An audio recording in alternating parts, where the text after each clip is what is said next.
Okay.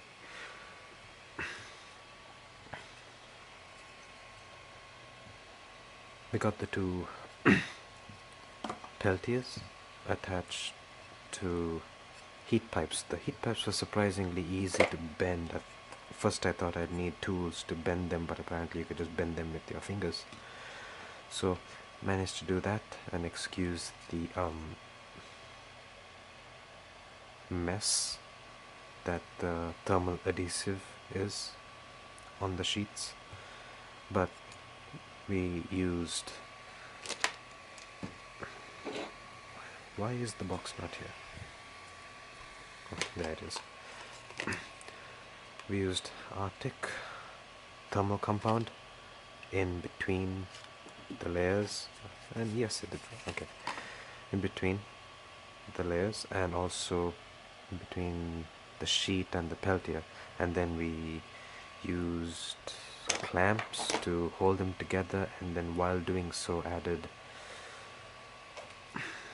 thermal glue on the sides, so that once it hardens it'll just keep it in place, extra security. For the two 40mm heat sinks, for both of them we just added it just only to one side. The reason being, they already came with what was it called again, thermal pads that we just pasted onto this, and then of course used cardboard to support either sides, clamped it, and then added thermal glue, and then let it sit and dry for a while. So these are complete right now. We'll have to get more thermal compound because we ran out, and it'll be delayed for a bit because of all of the ice on the road. Surprisingly, it's 30 years since the last time it froze in this area, and it has to freeze now, but that's something else. Okay, so how will this go into the system? Right now I'm just starting to print the rest of the base. We'll do it part by part and then assemble it at the end. It's going to take a while, but that's what is printing now. And back to where we were with the air pit. So we'll have to make a little bit of a correction to the bottom. We'll if it's possible to see the little notches, I'll point them out with this, like right here and here. What we'll do is we'll just do a straight cut all the way down.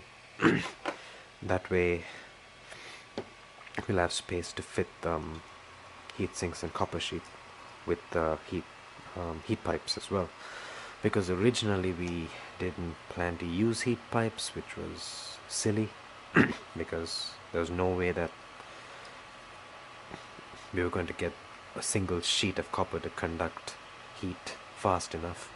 So yes, we did need heat pipes, but with heat pipes it won't fit unless you kind of stretch it, but then that's not what this is designed to do anyways.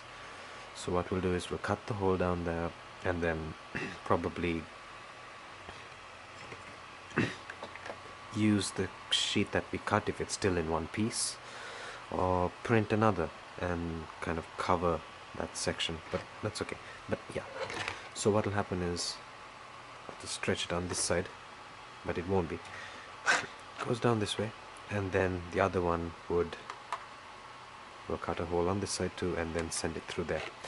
And what happens is the air is going to be pushed through these 4 ports using these 4 fans, and kind of push through and then pass through the heat sinks and end up, if it's possible to see, go through here, pass through the heat sinks, and then end up blowing through this mesh, this grid, and into the bottom of the laptop. So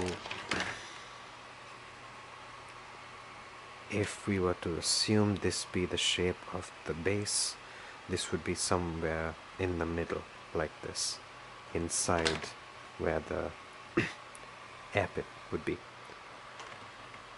And the 2 Peltiers, what will we do with that?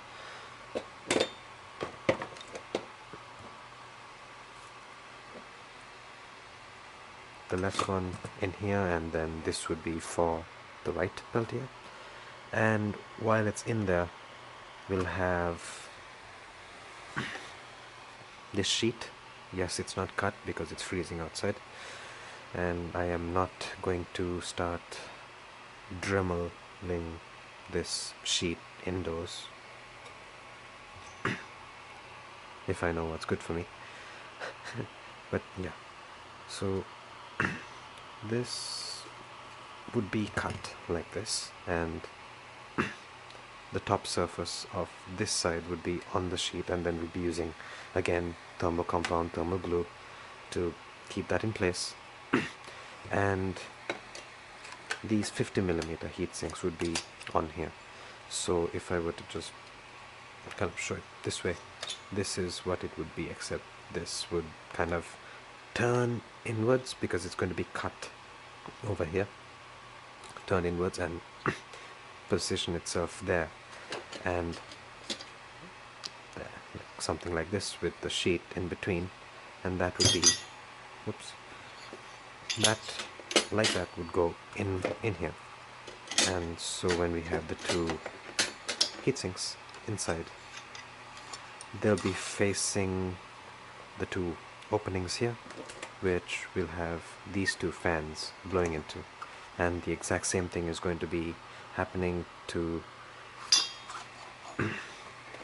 using the other 2 heat sinks on a second copper sheet, which will be fit onto this Peltier, and which would go into this case and have these 2 fans blowing through them to expel heat from the Peltier, because right now it's the cold side of the Peltier that's attached to this, and the hot side will be what's on top. It will be attached to this. So yeah, that's the update I guess we have for now, and hopefully in a couple of days,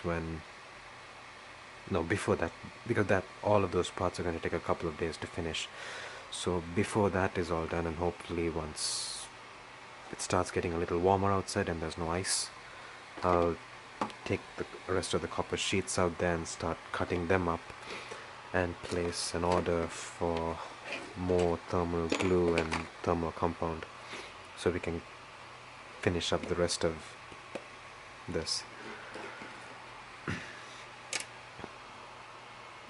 One of our teammates, Cedric, is working on the coding for the Arduino, so once he has that done, I just have to go into Arduino IDE, put that code in, download whatever libraries it needs, and then connect it using this with the thermometers and, well, temperature and humidity sensor, and then the Peltiers to it.